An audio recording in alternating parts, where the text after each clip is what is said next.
everyone to the June 24th, 2020 Metroplan Board meeting. We have some distinguished guests here today. We want to welcome them as well. And we'll get started on the agenda with the approval of the minutes from April 29th and May 27th, 2020. So moved. Second. Motion and second to approve the minutes. All in favor say aye. Aye. All opposed? Okay. Second item on our agenda is approving the financial statement for April and May of 2020. I would entertain a motion as well. So moved. Second. There's been a motion made in second to approve the financial statement from April 2020 and May 2020. All in favor say aye. Aye. All opposed? All right.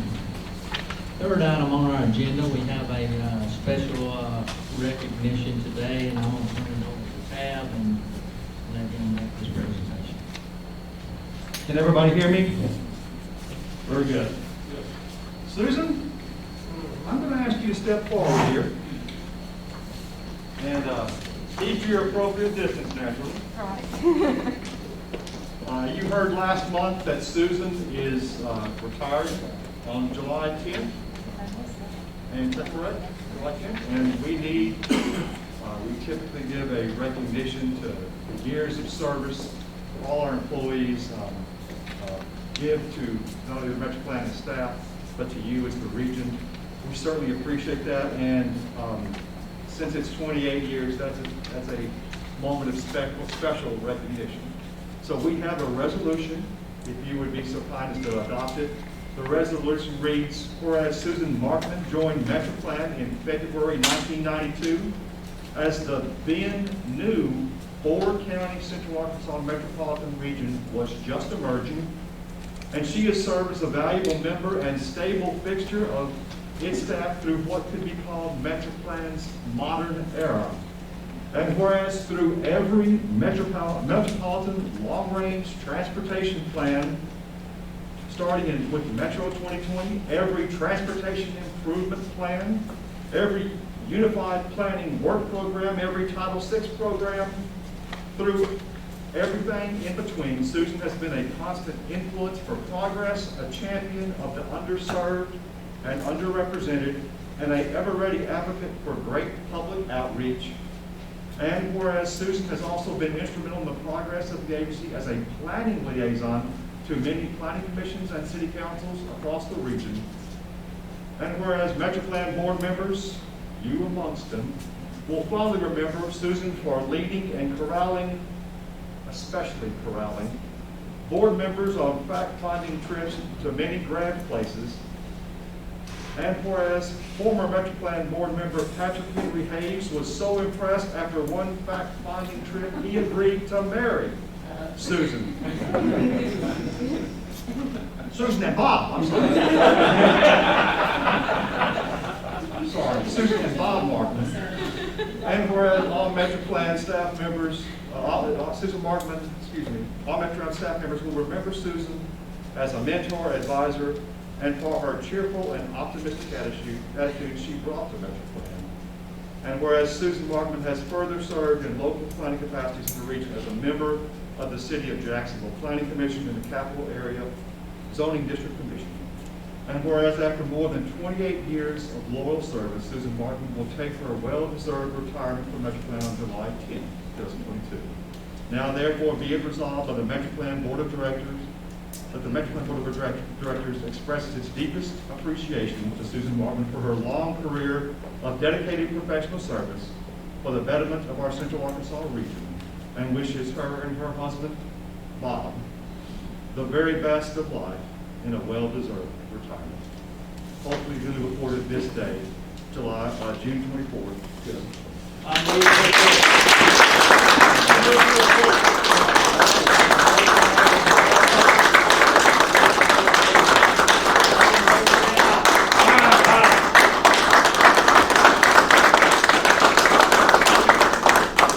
I'm going to ask for Casey to make a few remarks. Thank you. And on behalf of staff, we typically have a party for our staff, but unfortunately we're in a little different situation now. And I wanted to say a couple words on behalf of our planning staff. And this is words from our current staff as well as a couple of distinguished former staff that I asked to describe Susan, and these were the words that came back. Kind, encouraging, helpful, selfless, dedicated, a great communicator, resilient, cheerful, nice, caring, dedicated, a teacher, sunny, energetic, integrity, approachable, friendly, steady, understanding, idealistic, and a great team player and always a pleasure to work with. And as I looked at those words and I thought words I would use to describe Susan, I'm going to take just a few minutes to discuss these. First is knowledgeable. Susan was as knowledgeable as any staff member that we have at Metroplan, and it showed in the task that we gave her. It also showed in that she was willing to accept anything and enthusiastically put her effort into it. She, as mentioned earlier, is a champion and specifically of those underrepresented voices in the transportation planning process. She's optimistic. Her glass is always half full.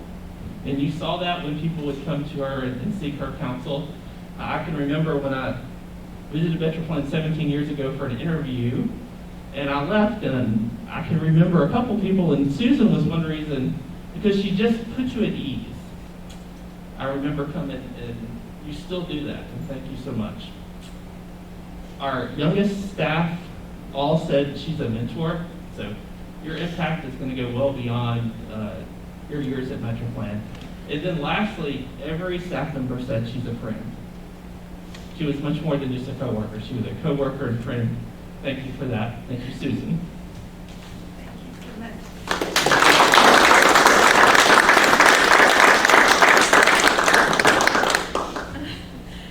It's been such a privilege to work with everybody at Metroplan and with the board. You know, I've worked a lot of jobs, and this is one where I can say that I really like every single person that's in the office or that I've met, and I have 11 more days, so I hope to get back to the office before I move. Thank you all so much. It's been such an honor.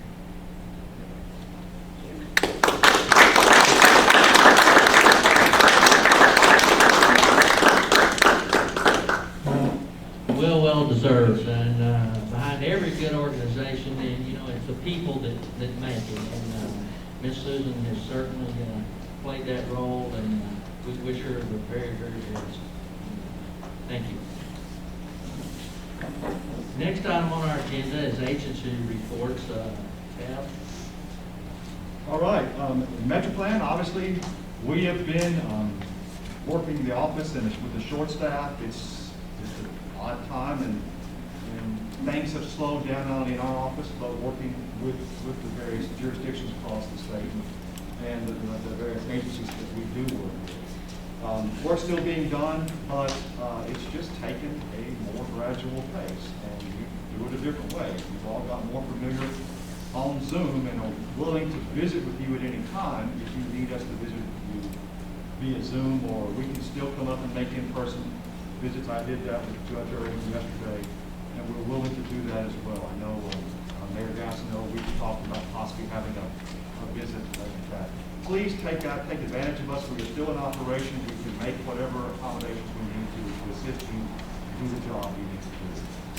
The other ongoing business of Metroplan is we have restarted via Zoom the regional advisory committees and trying to get the process moving towards redrafting the new metropolitan long-range plan, as we are required to do every so often. That process still has to be on track and on its timetable. So we're going to continue to push it. We are getting to the stage where we have moved out of the teaching mode and starting eliciting comment and reaction and opinion out of them and analysis.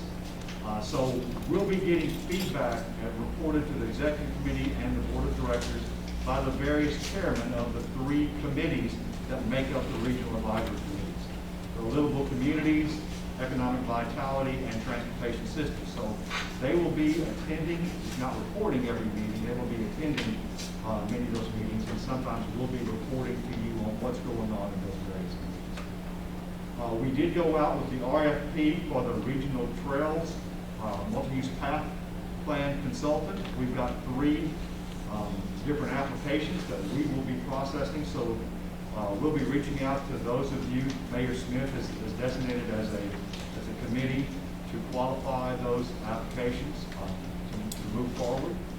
They're very good applications. We think we'll find a qualified consultant to help us move into that plan. But that process will be going on. Then obviously we're looking forward to today's meeting to get the scoring criteria set so that we can get the application finalized according to the scoring criteria and move forward with the call for 2021 projects for our surface transportation block grant program funding. So that'll be coming up on item number 6 on your agenda today, and Casey will be handling it. Anyway, that's my report today, Judge, and I'll turn it back over to you.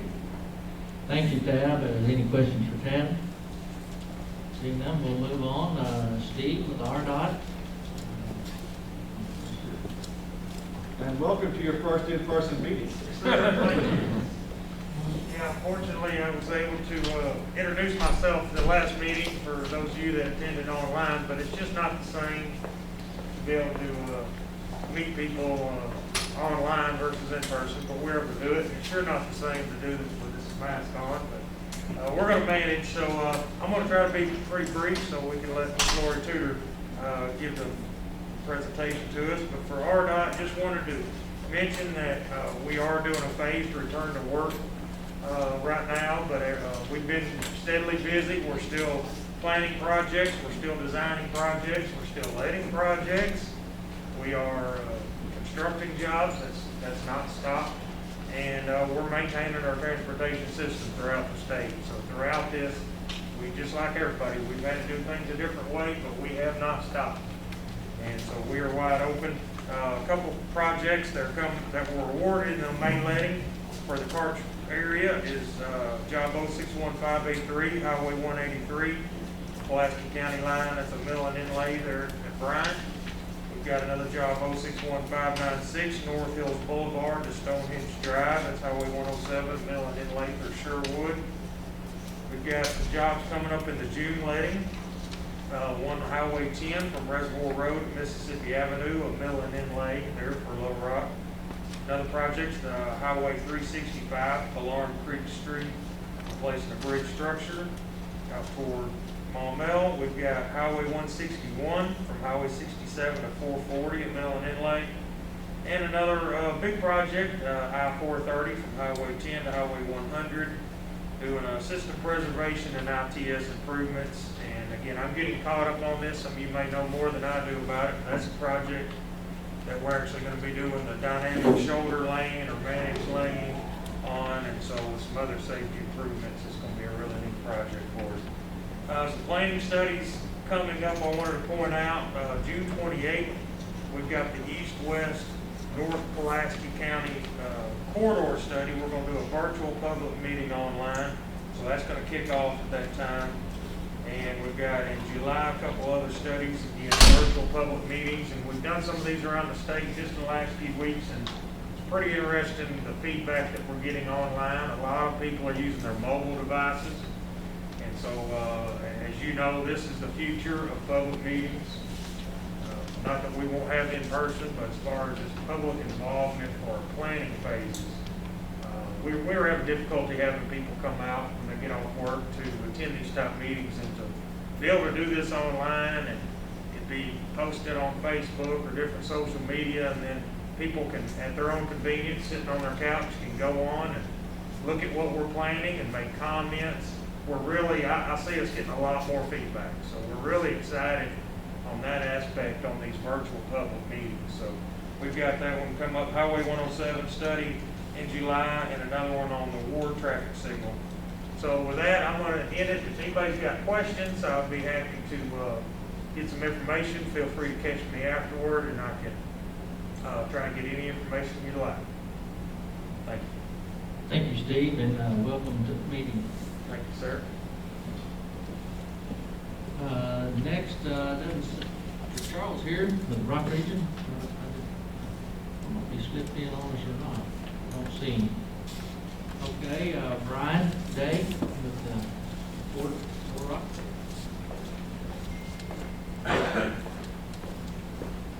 Hello, everyone. Lori, congratulations, by the way. I haven't seen you yet, but well done, and we're looking forward to working with you. I thought I'd just give you a brief update about the port as it relates to our transportation efforts. At the last meeting, I talked to you that we were pursuing some federal funds. Since that meeting, we have applied for a railroad infrastructure express loan for $5 million to add additional rail track at the port, primarily for storage. It will also help eliminate some of the congestion and push dams. We've also submitted a CRISI grant, which is a critical railroad infrastructure safety grant, to do some enhancements on our railroad crossings. And finally, we applied for an inland port infrastructure grant, which will allow us to build an additional 2 miles of railroad track for storage. I'm not sure we'll get any of those, but those have been submitted. We talked a little bit, primarily many thanks to Barry Hyde, County Judge Barry Hyde. There's a lot of road improvements going on at the port. Bush Dam is being widened, with traffic signals, Zuber Road's being widened, and Pratt Rummel Road is being connected to Fraser Pike. I think when all of that is done, it will enhance our infrastructure and our traffic system. Judge, thank you so much for taking the lead on all of that. One of the neat things that we're working with, the Highway Department's helping us, is we're trying to identify a way that we can notify people coming off the interstate if one of the railroad crossings is blocked at Bush Dam or Lindsay, to an advanced early warning detection system, so that if you're coming in, you'll see a sign, hopefully, that says Bush is blocked, use Lindsay. We're doing all of that because, as you know, there's a lot of activity going on at the port. In spite of the virus, Amazon is under construction. Their CZ is about to start construction. HMS is about to open. And when all of those businesses are fully staffed, there's going to be about 8,500 people that make a living at the port every day. It's a small town, and there's only 2 ways in and out of the port. So we're doing everything we can to enhance our infrastructure system.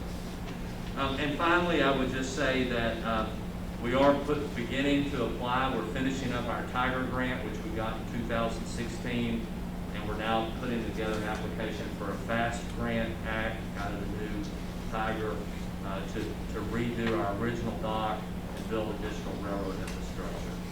And I'd be glad to answer any questions. Okay, well, thank you all. Thank you, Brian. Thank you very much. That's good news, that they'll produce that many jobs. That's good news. Next item on our agenda is Brian looking for Clinton National Airport. I don't see Brian either. So we'll move right along to item number 5 on our agenda, the RDOT presentation.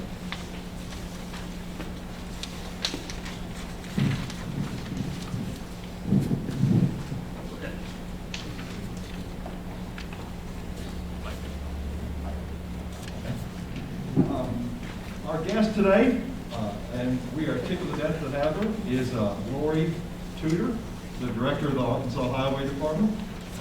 And just to give you her quick bio, because it is an incredibly impressive story, Lori Harris Tudor was selected by the Arkansas Highway Commission to become the Director of the Arkansas Department of Transportation effective March 20th, 2020. I think did you just meet or just follow the COVID shutdown of the state? Either way, you're right in the time with it. Lori began her 36-year career with the department in 1981 as a clerk typist. That's probably at the very bottom of the pay scales on the highway department. She resigned in 1995 to return to school and obtained her Bachelor of Science degree in Civil Engineering from the University of Memphis. She returned to the department in 1998 as a Civil Engineer 1. In the planning branch, she held various titles in planning and research and program management, becoming Assistant Chief Engineer for Planning in 2011. And in December of 2014, she was named Deputy Director and Chief Operating Officer. She certainly is a registered professional engineer and has covered the department, you could say, from bottom to top. Lori is the chairman of the American Association of State Highway and Transportation Officials, AASHTO's, Committee on Funding and Finance. She was inducted into the University of Arkansas's Academy of Civil Engineering in 2018 and was the recipient of AASHTO's Alfred E. Johnson Achievement Award in 2019. AASHTO is a national organization that sets all the standards for the state highways and many of our city streets as well. So, Judge, all that, if you had any other comments, we'll invite her to the stage. Just to echo what Tab has just said, for those that there's two wonderful articles that goes into a little bit more detail. It's Good Roads. It tells Miss Lori's story. It's an incredible success story. We're not just trying to make you feel good. It's unbelievable to start at the bottom and work your way up through. And then, so what it tells me is anything's possible if you just work hard. And you have certainly done that. And any way that any of us can work, we believe in partnership. That's the Metroplan. And any way we can help you, there is two really, really good arguments. I encourage all of you to read them. It's in Good Roads and in Asphalt News. They've done a story on this, Lori. And so we welcome you here today, and very, very glad. Thank you.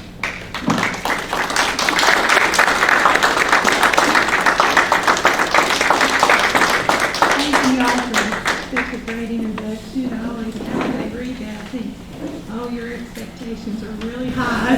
Probably not going to meet them, but and Casey told me I could take off my mask while I do this presentation, so well within the 6 foot distance. I hope everyone's okay with that.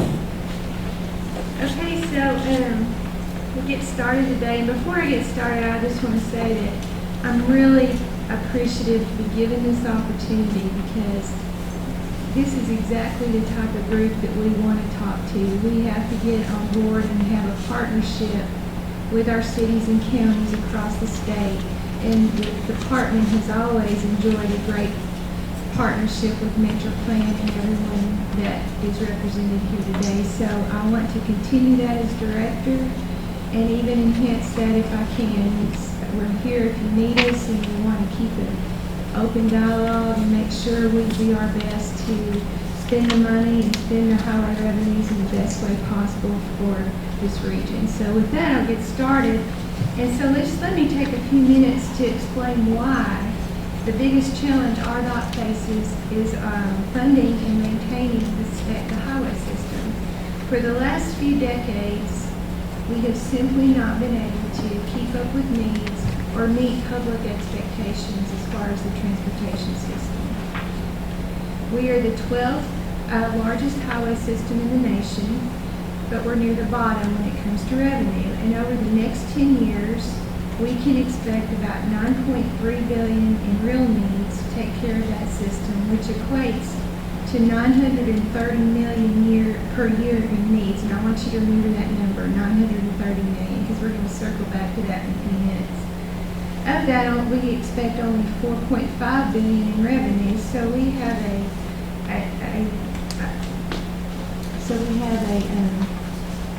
okay, there went my words. I keep saying, where's my words? Shortfall. Randy's my helper when I need a word.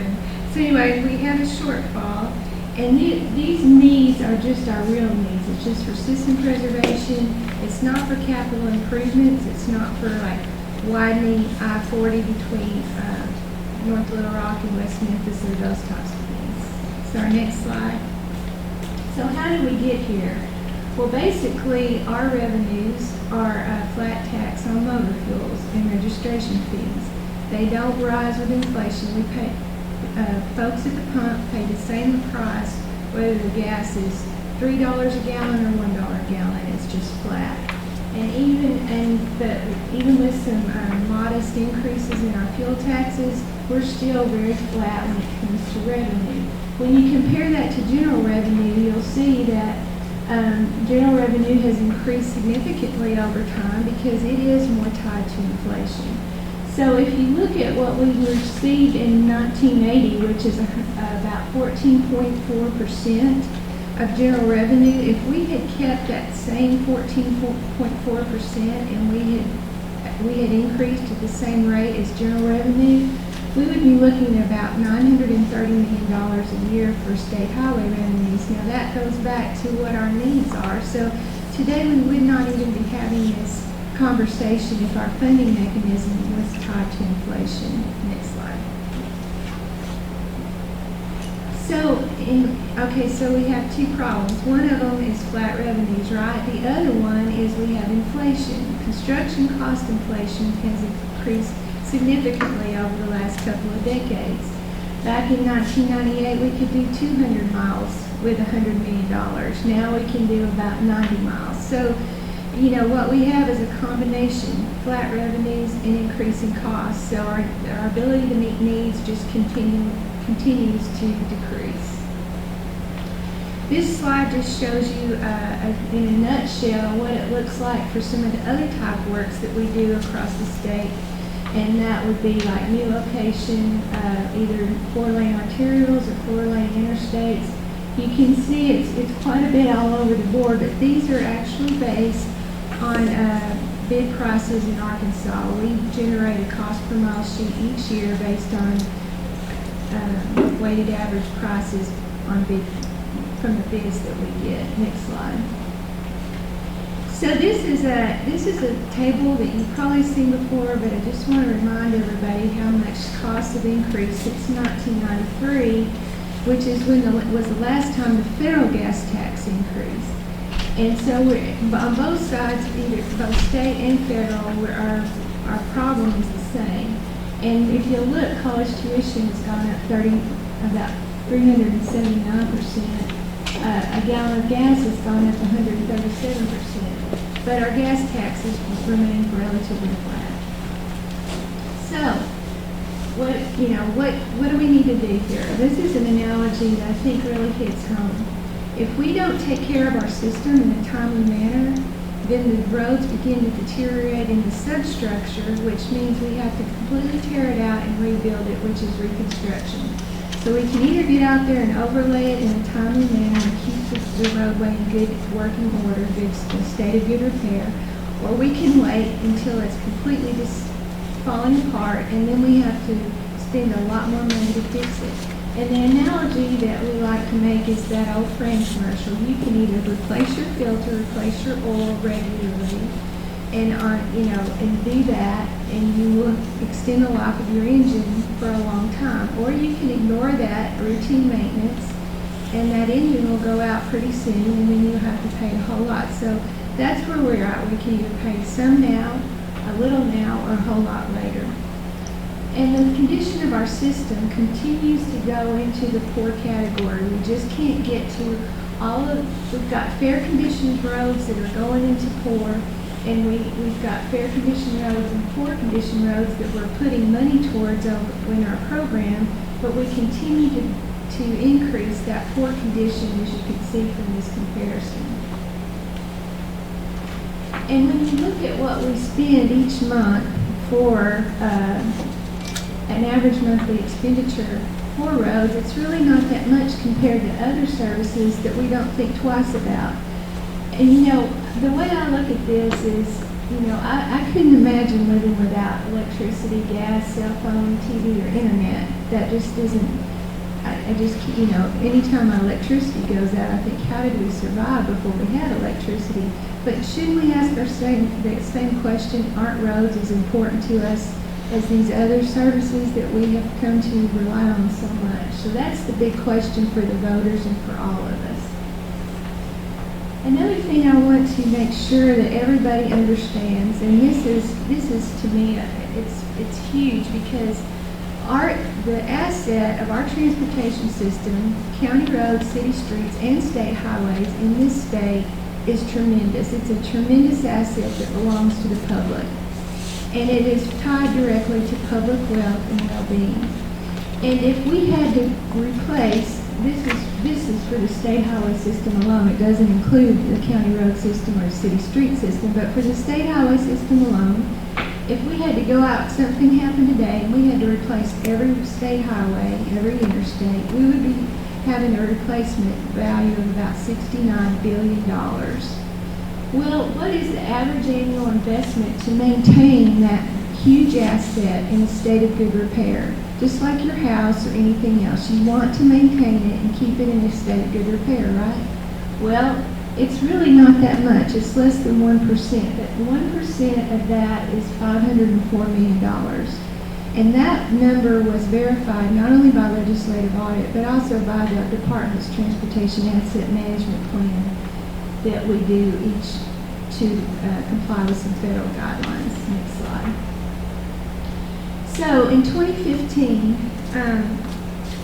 Governor Asa Hutchinson, he realized the problem that we were having as far as having enough funding to fund our infrastructure.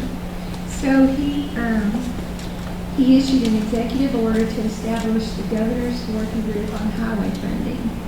And in his order, in this whole, and I don't see Mayor Frank Scott here today, but actually he was on this working group that came up with some target levels of funding as well as some other things.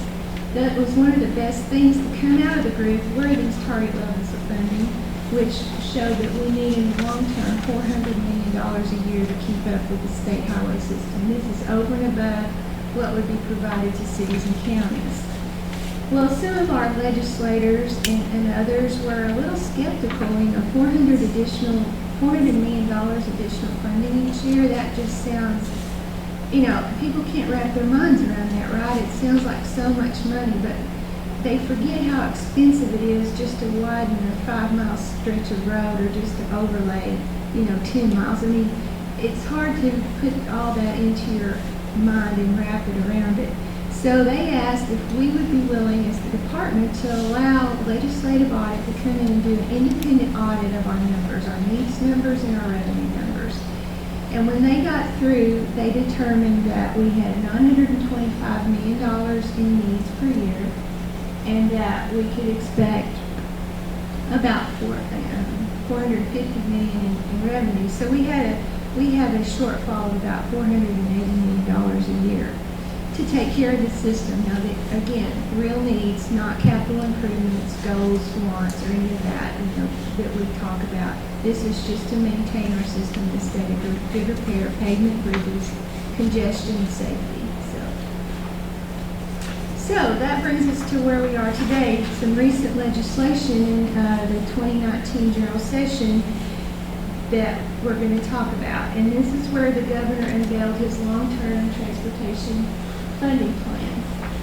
And that plan consisted of two things. It was a bill which turned into Act 416, which I'll talk about here in a minute, and also a proposed constitutional amendment that will appear on the ballot in November as issue number 1 that will make the half-cent sales tax that people are currently paying for roadway improvements permanent.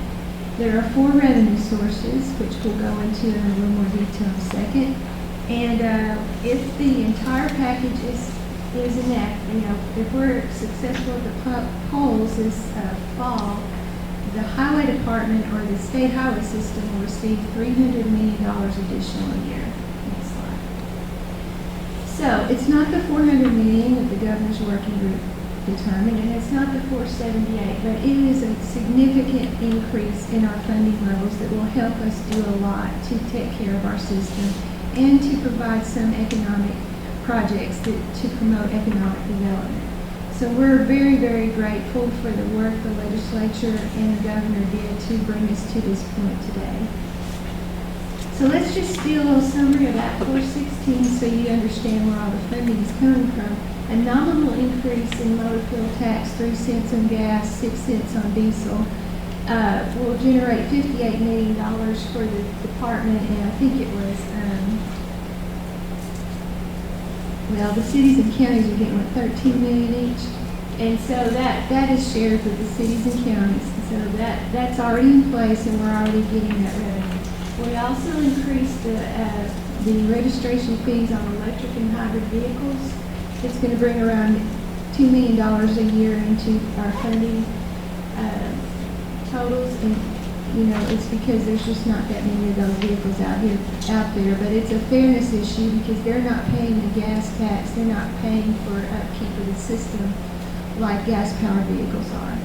So as that portion of our fleet turns over and more of those vehicles get on the road, hopefully that'll offset the decrease in gas revenues.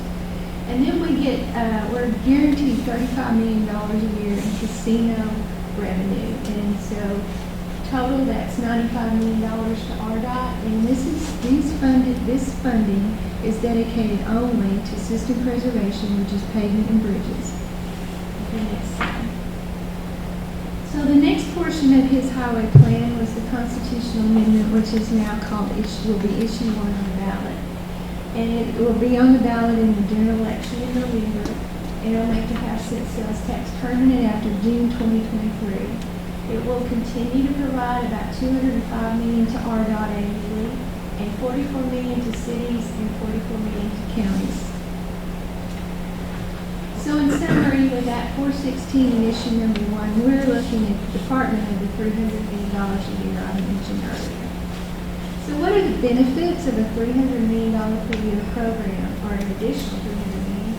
Well, the big thing now after COVID, with the economy kind of struggling as it is, we're going to focus on that a lot going forward, and that is that $300 million per year in highway infrastructure would provide about $8.2 billion in economic activity over 10 years. In fact, ARPA has said that for every dollar you invest in transportation infrastructure, you get $3 return. So, and then you support about 3,600 jobs each year. And then again, there's more there. We're going to be able to maintain our interstates. We're going to increase safety. We're going to be able to do a second Connecting Arkansas program. We'll talk about that more in a minute. We'll repair and replace poor condition and posted bridges over the next 10 years. And we'll be able to improve about 7,000 miles off of the interstate system on our state highway system. Next slide. So what was the recipe for success? For the first time in a while, everybody got on the same page. There was a consensus, there was unity, and there was bipartisanship. The governor, the legislature, the stakeholders, and RDOT. It was really a great session. Everybody stayed on the same page. There were a few outliers every once in a while, but mostly everybody got together. And even though they may not have approved of every portion of the plan, they got behind it and stood strong. And we're here today because of that effort.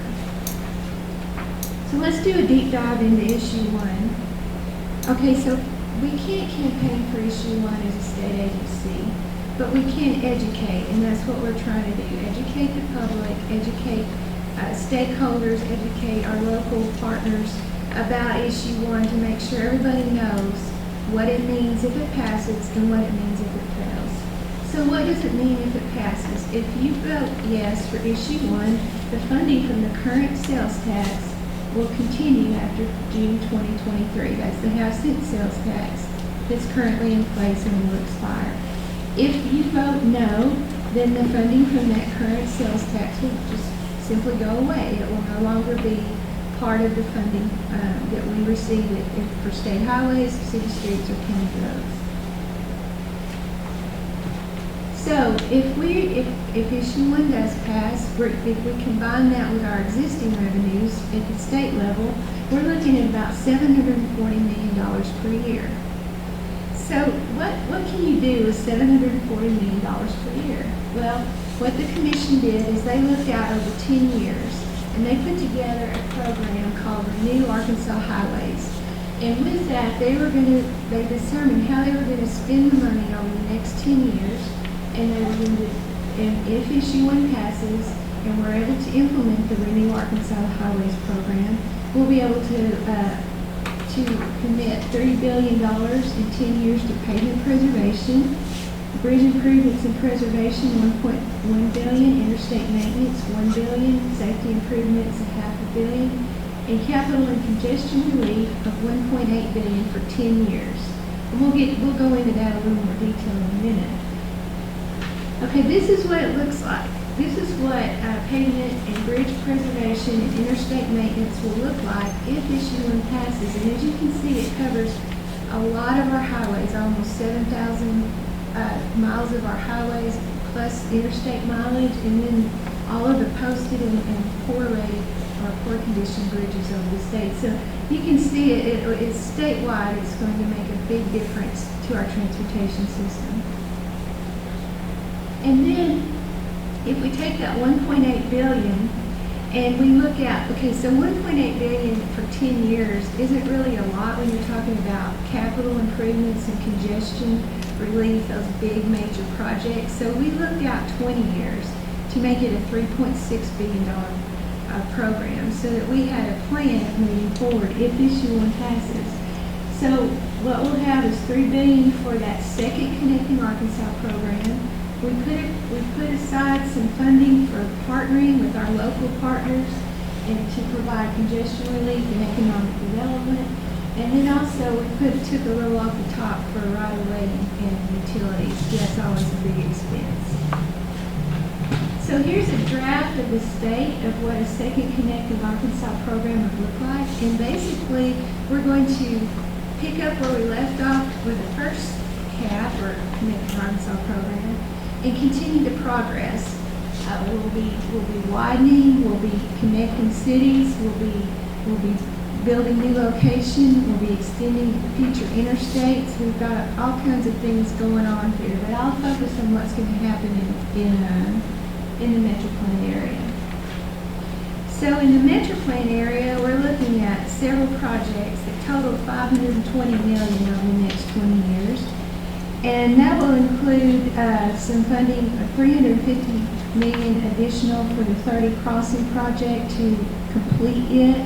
Right now, it's only partially funded, and we really appreciate Metroplan's partnership with us on that and adding it to your long-range plan so that we can move forward with this program. Also, we're going to do some operational improvements on I-630. We're going to do some operational improvements on I-430. We are going to widen Highway 100 in Maumelle from Camp Massey to Interstate 430. We're going to add some more additional capacity relief improvements to Highway 10 from Chenal Parkway East. On Highway 5, the last segment on that critical service route next to I-30 will be completed from Highway 183 to Pulaski County line. And on Highway 165 from North Little Rock to England, we're going to start widening on that road. And finally, on Highway 107 from General Samuels Road up to the Little Rock Air Force Base, we have funding for widening on that. And then in the Conway area, we have set aside just $50 million. There's so many different things going on right now as far as projects on the books and studies going on that we just said, okay, $50 million in Conway, and we'll get with local officials and figure out where the best place to spend that money is if we get as far as issue 1 passing in November. So we'll address that then.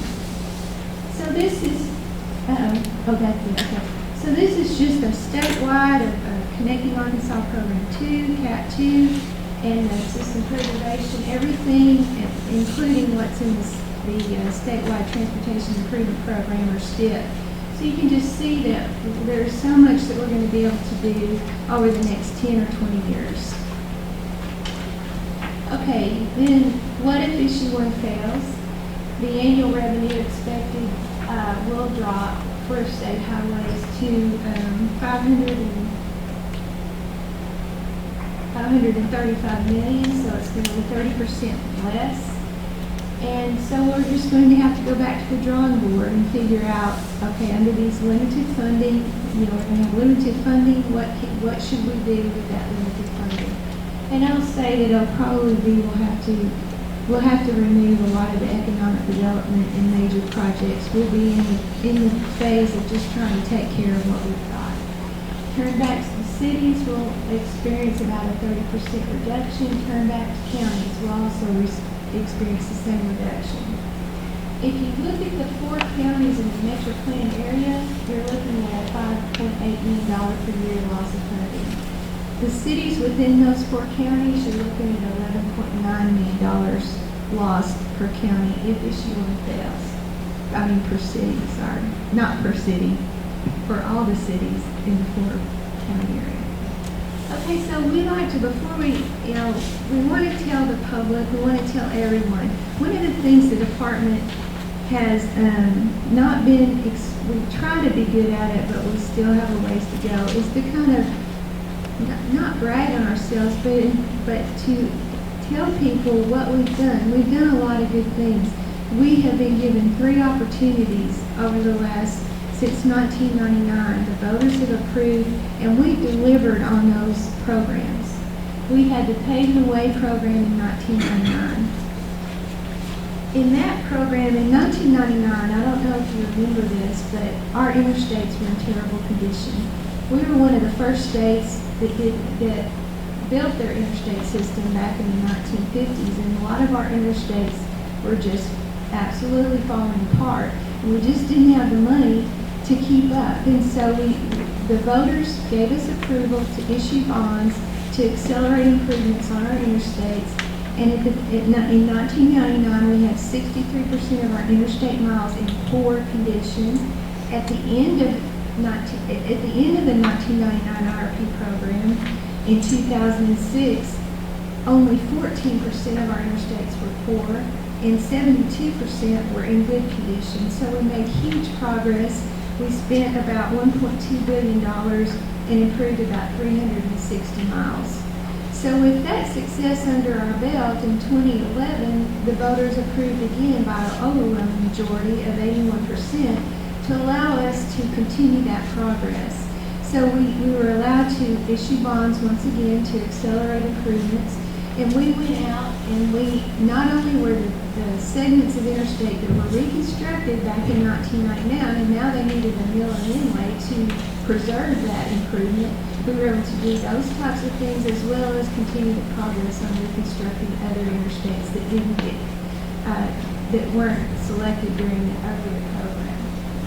We, in March, declared this program a success and completed. We exceeded the amount that we had promised in the beginning, and we did 54 projects for about 360 miles for about $1.3 billion. So, again, a success. We completed and we made good on that promise. In 2012, the voters once again, voted for us to do the Connecting Arkansas program. And what that was to have cent sales tax that we're talking about as far as issue 1 is concerned.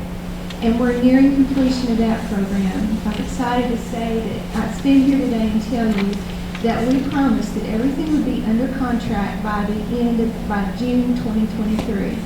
Well, by the end of 2020, we plan to have all the projects that we promised under contract.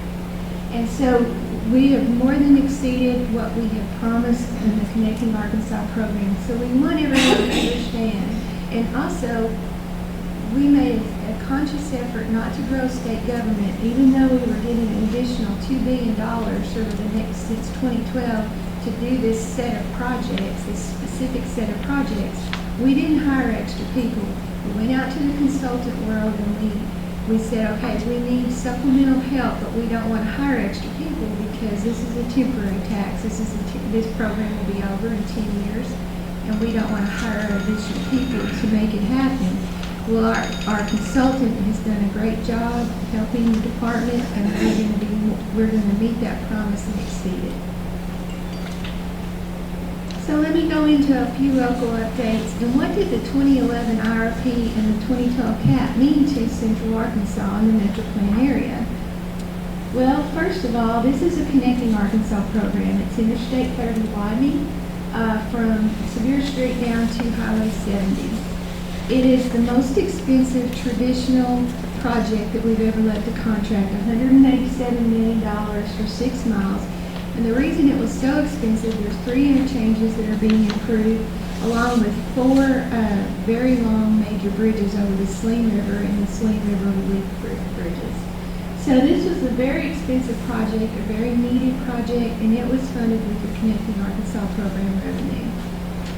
Okay, then we have the 30 Crossing project, which is also very needed for this area.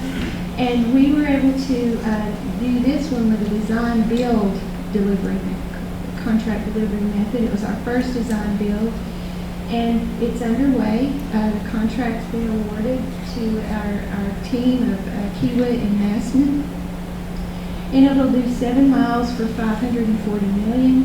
And work will start in the near future on the Arkansas River Bridge and also at the Cantrell Interchange. This will include improvements to the 9th Street and 6th Street overpasses, and we're partnering with the City of Little Rock for some aesthetics and some other things to improve those overpasses. But this project is well underway, we're right on the verge of it being well underway. June 1st, we got the final authority from the Federal Highway Administration as far as our NEPA or environmental documents are concerned. They signed off on those after a reevaluation, so we're sitting in a good spot there. There is a lawsuit, and we're waiting to hear how the plaintiffs are going to react to this revised NEPA document. But other than that, we're moving along well on this project. Okay, the Highway 67 improvements, we have, first of all, as part of the CAP, we completed a portion of Highway 67 from Vandenberg to Highway 5 for $58 million. That was a part of the Connecting Arkansas program. And recently, I don't know if you noted, you've seen it in the paper or heard about it, but there was a $40 million infra grant from the Federal Highway Administration or from the DOT, US DOT, that provided additional $40 million. So now we have scheduled not only the Main Street to Vandenberg portion, but we also have the Highway 67 interchanges in Cabot and the widening between Highway 5 and Highway 89 between those 2 interchanges. We're able to fund all of them with that additional $40 million. And of that additional funding that's scheduled, between 150 and 175, that is $77 million worth of Connecting Arkansas program funding. Next slide. And then the last 2 CAP projects that you're all familiar with is Interstate 40 between Conway and Little Rock. We were able to completely finish that, and we, with 38 million and 5.5 miles, that was widened all the way to Conway. And then the 630 project between Baptist Hospital and University of Arkansas that was declared substantially complete in March was $87 million.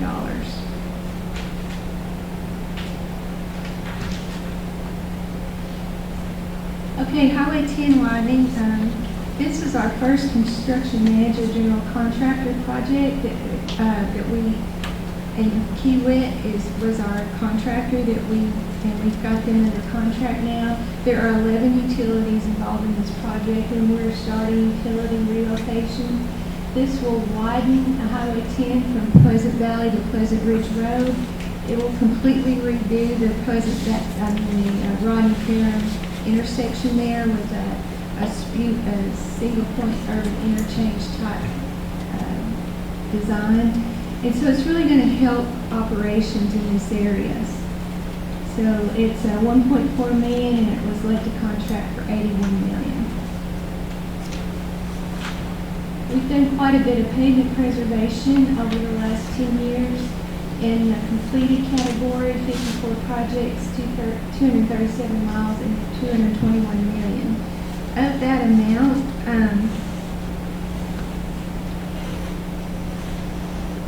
let's see.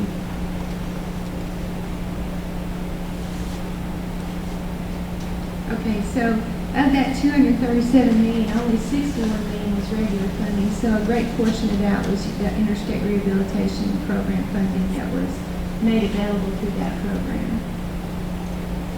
And then we've done quite a few bridge replacements in your area over the last 10 years, as you can see.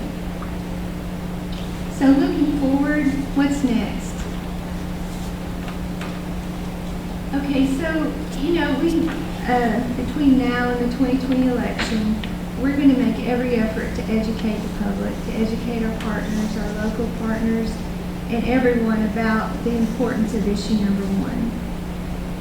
We're asking that local partners, cities and counties also make an effort to educate voters, because I think you're more crucial than even we are. You're kind of on the front lines, you're boots on the ground, you see people every day, you're just the regular folks, the regular voters. And so I just encourage y'all to do the most you can if you feel so led to educate people as you have the opportunity.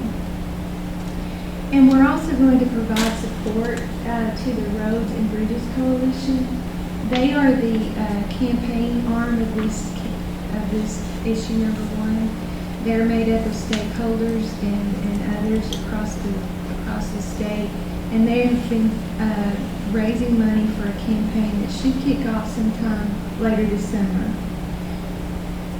Now, please go back. Okay, so the cost of the current half cent sales tax, I think this is important for everyone to know, and it's important for voters to know. The cost of the half cent sales tax that we're asking voters to approve to be extended past June 2023 is about $8 a month for a family with median income.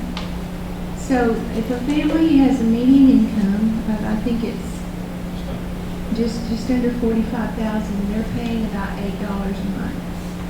And this tax does not apply to groceries or medicine. And if issue 1 passes, the cost to the taxpayer will not be an increase or a decrease. They will just continue paying what they're already paying. They won't notice any difference. I think that's really important in this time when it's, some people are having trouble making ends meet. If they understand that it's really a nominal amount for a family of median income, that maybe it will be a little easier to convince them that it's worth it to continue to work on our state highways, county roads, and city streets and keep them in a state of good repair. In addition to that, we have to inform them of what it means to the economy. What it means to the economy.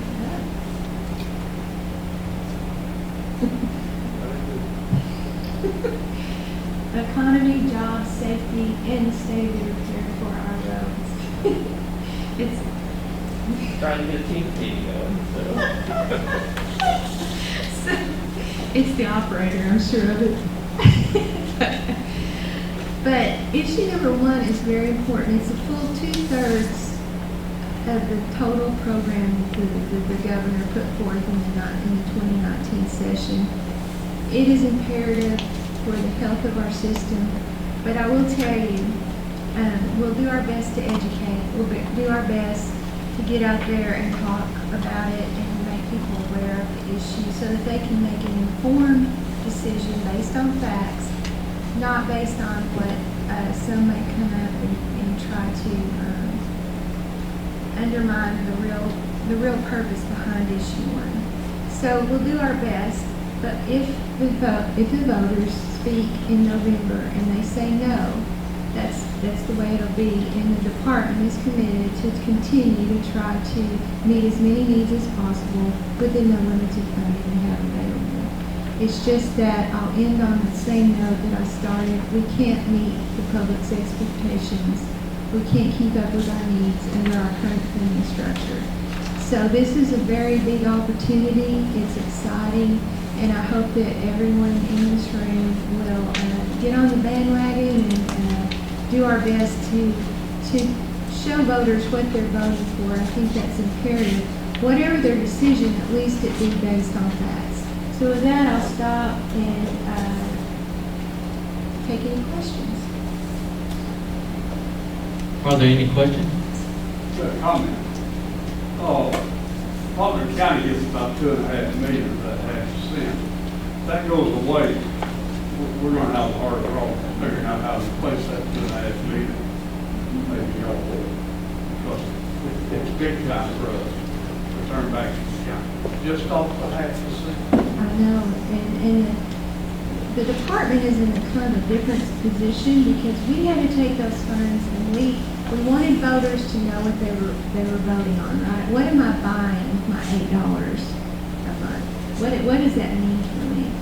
So we came up with the Connecting Arkansas program, and our funding went just towards that 31 projects. It wasn't incorporated into our everyday maintenance operations and keeping the roadways in a state of repair.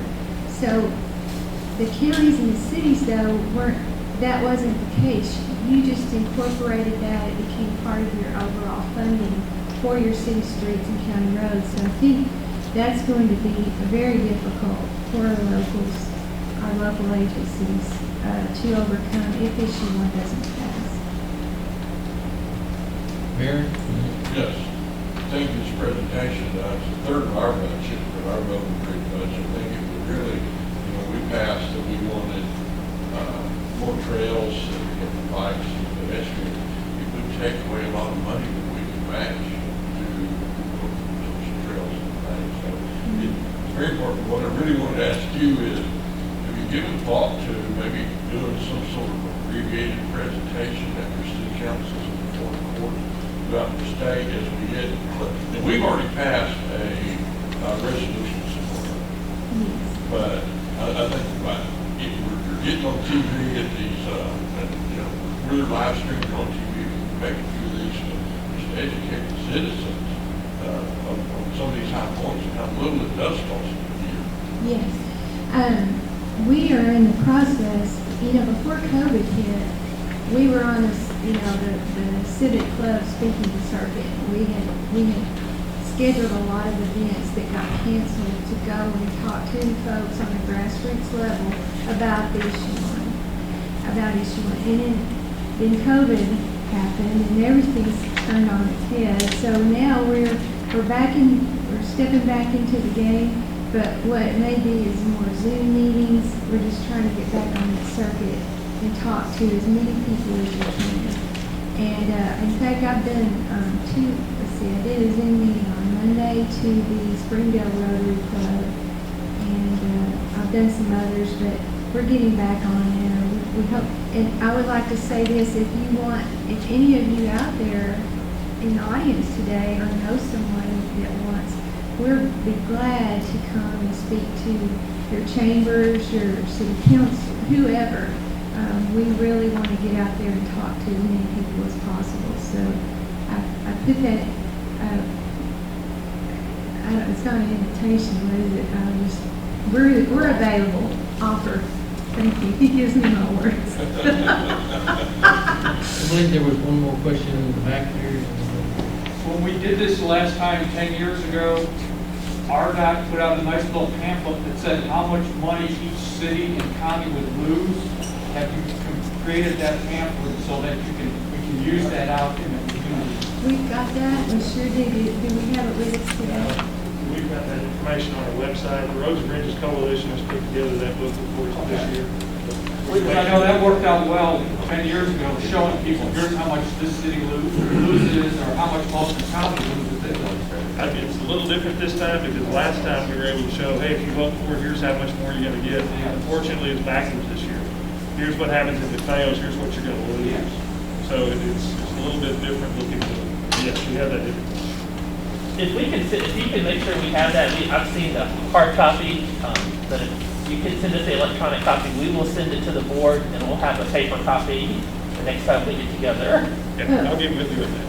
But I will say that we were glad to, it's one thing to have it, electronically, but they're publishing these nice, cool little books that are easy to hand out, so you can hand them out to your constituents. So we will be glad to get you as many of those as you need if you're interested in handing those out. Barry, I believe was next. Have you all considered, first of all, thanks for being here today. Congratulations again. The agency is certainly blessed to have your leadership. I know everyone's looking forward to it. Thank you. Thank you.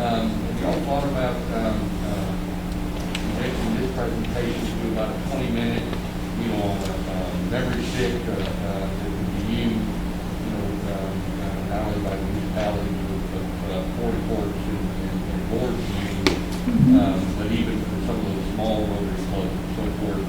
And certainly we did a whole lot of invitation to Blue Rock Rotary, which is a large club, except for the fact that now we're virtual, if we're lucky to get 40 or 500 members to virtual meetings. So hopefully maybe the timing will work out for the election. Right. Yeah, we will. We will get this down. I mean, today it depends on the audience, obviously. I don't know how long I went. Did I go too long? But we do. It is a long presentation, even though I was trying to talk really fast. But we can get this.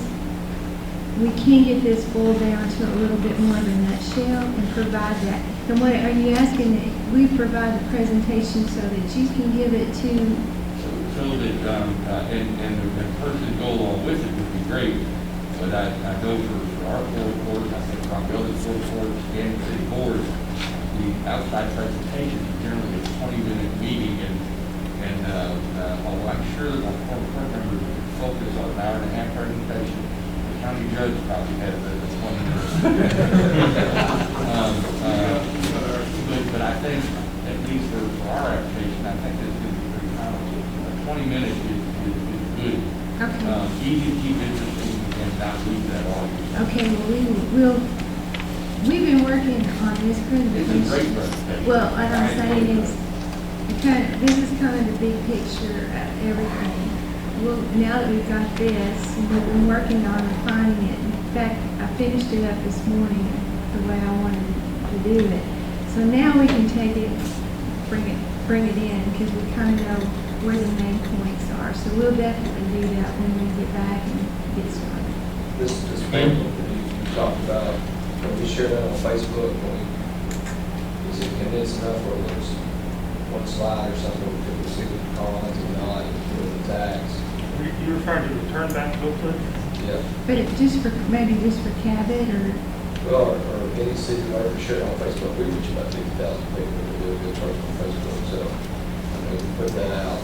So that It has a really nice page by county. I look at it, so we can get that, you can share that page that would show Lonoke County and every city in the county what they would lose.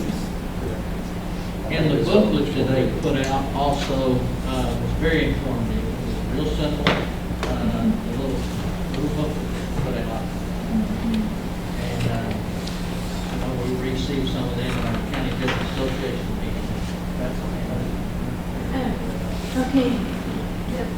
In addition to the booklet on the counties and cities and the turn back, which is very specific on that issue, we've also got a general governor's long-term highway funding plan and continuing the progress renewal. This is a handout that we were taking to all of the regional meetings we were going to.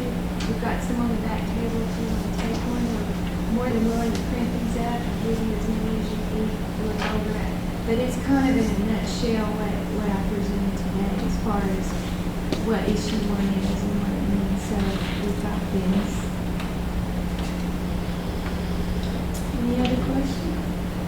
Tell me the status on the study of Highway 25 and 65 in Old Faulkner County. I don't, but I'm definitely ready back off. Oh, do you know? No, I can find that out. Okay, I forgot that, and we're so happy to have Steve on board as the division head of transportation policy and planning. You know, I don't know if you know his background, but he's been a district engineer for several years, so I think he's going to bring a fresh set of eyes and a lot of knowledge, and it's going to be really good for that division. We're excited that he agreed to come take over to see what the other side does, the planning side versus the construction side. Well, Ms. Ward, we certainly want to congratulate you once again. Thank you very much. I appreciate it. Very, very glad to have you on board.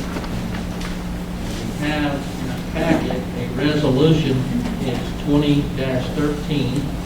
It's supporting the extension of the statewide 1/2 cent sales tax for transportation facilities, issue 1. So moved. There's Okay, a motion made in second to support this resolution. All in favor say aye. Aye. All opposed? Passed unanimously.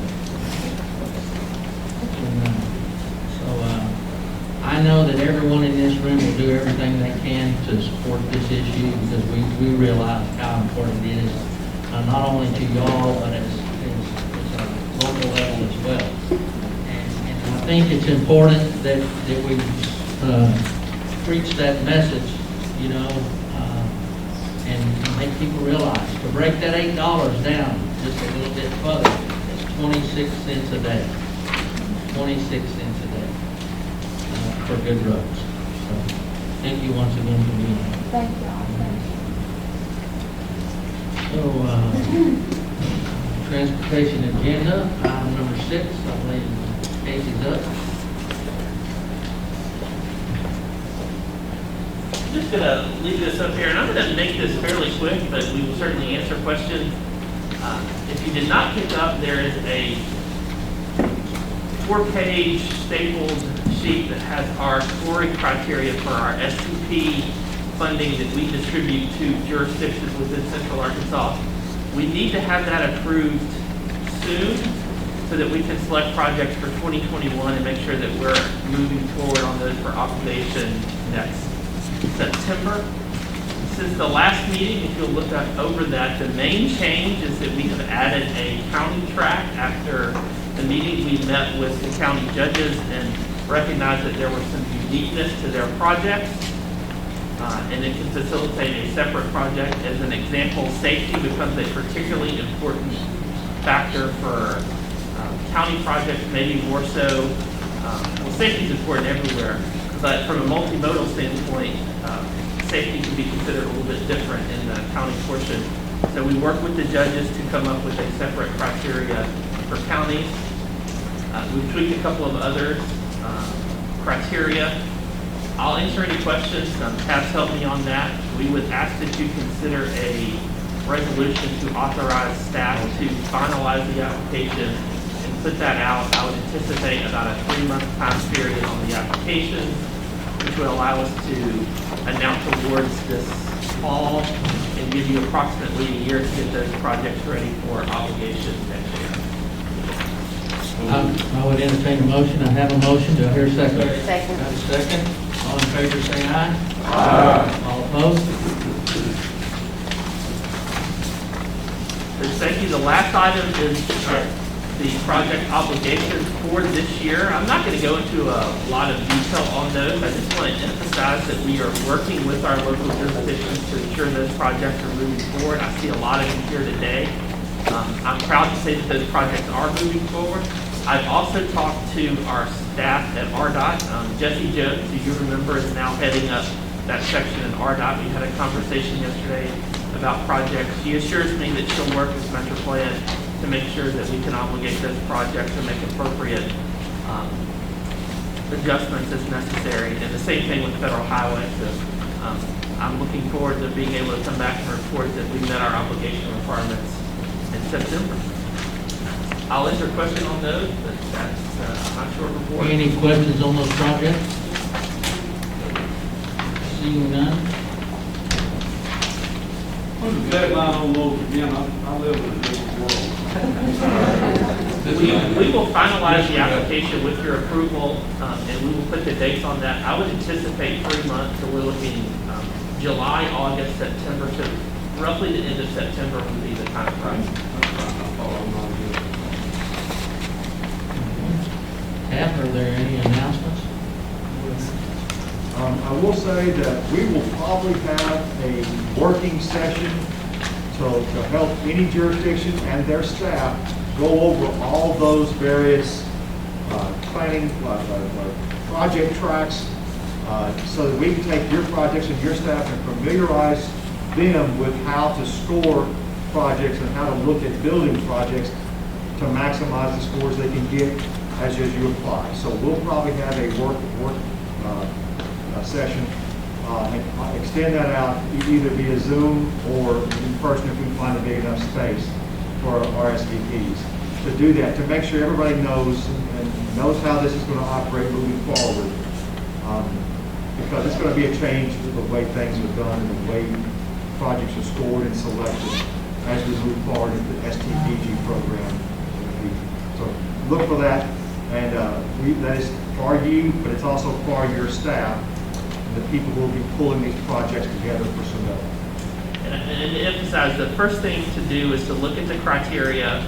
Hopefully you've done that, and start picking your projects, and then we as staff will meet with your staff and help complete that application. But 3 months, and let's say end of September, we'll give you the exact date as part of the announcement that goes out.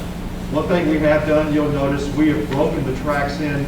Each of those pages represents everything you need to see if you're going to be trying to bring a bikehead project to us, or a jumpstart project to us, or a rural or municipal road project to us. It's all right there on that page. The applications will reflect those various pages. But it's broken down and made it as accessible as possible, but it's still going to take some, can I say hands-on in the Zoom world? It's going to take some explanation and walking people through the process. But we look to do that in the next few weeks. Well, I'd also like to thank the staff for all their hard work, as well as the ones that were on the committees that worked on these application forms, and all of coming up with this criteria. Because we've got apples and oranges, and I think they've done a great job of doing that. So, with that, you got anything else, Jason? That's it. Mr. Baker? Oh, comment. I plan to put an ad hoc group together to try to get past this sale. And it's going to be some key leaders in the community. I don't know if anybody else is to do it or not, but I get more information than a damn show dog can jump over. And a lot of times I don't have to leave my head. And this group is going to assemble to try to get the word out how important it is to Faulkner County to establish this sales tax savings place. And I just agree with folks. Very good. I just want to say, remind you, most of you have been here for this discussion about developing a grading system for the award of future grants for a while. And so it's only appropriate to thank our doctor for leadership. You know, most everybody in this room has applied for tax grants over the past at least 6 years I know of. And all of those applications are graded according to a predetermined scale. And so that served as a model, and RDOT, thanks for the leadership, and thanks for sharing all your documents, and a whole lot of expertise and guidance from your staff. I think it's going to be a better way of awarding money in the future, and we'll continue to watch what you do. Is there any citizen comment here today? If not, once again, thank everyone for attending and all their participation, and keep in the forefront of how important this tax sale is. Thank y'all.